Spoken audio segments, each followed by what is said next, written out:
ঢাকাই সিনেমার এক সময়ের দর্শকপ্রিয় নায়িকা সাবরিনা সুলতানা কেয়া সবাইকে চমকে দিয়ে এবার নিজের বিয়ের খবর জানালেন। ৩৯ বছর বয়সী এই অভিনেত্রী বৃহস্পতিবার মধ্যরাতে এক ফেসবুক পোস্টে লেখেন, আলহামদুলিল্লাহ বিয়ে করলাম, সবাই আমাদের জন্য দোয়া করবেন।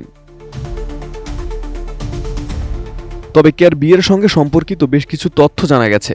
এই অভিনেত্রী বিয়ে করেছেন মোস্তাক কিবরিয়া নামের এক ব্যবসায়ীকে, যিনি চিত্রনায়িকা পূর্ণিমার প্রাক্তন স্বামী। ২০০৫ সালে পূর্ণিমার সঙ্গে বিয়ে হয় মোস্তাক কিবরিয়ার, তবে ২০০৭ সালে তাদের ডিভোর্স হয়ে যায়।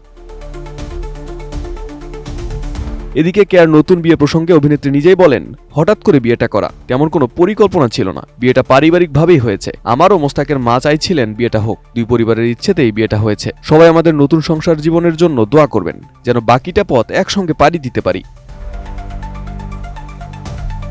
প্রেমের ব্যাপারে কে আরও বলেন, সম্পূর্ণ পারিবারিকভাবে বিয়ে হয়েছে, বিয়ের প্রস্তুতির জন্য সময়ও পাইনি। বিয়ের সময় শুধু দুই পরিবারের ঘনিষ্ঠজনরা উপস্থিত ছিলেন। 40% বেশি গ্লো, বিশ্বের 1 নম্বর গ্লো ক্রিম, নতুন Glow and lovely.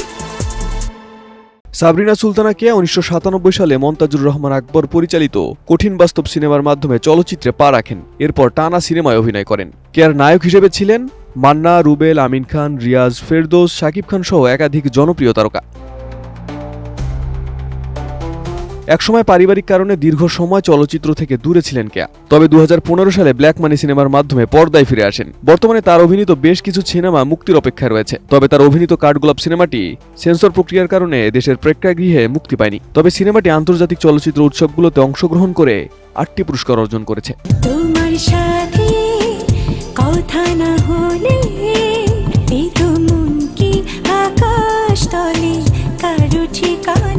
Arif Hasan, ATN news.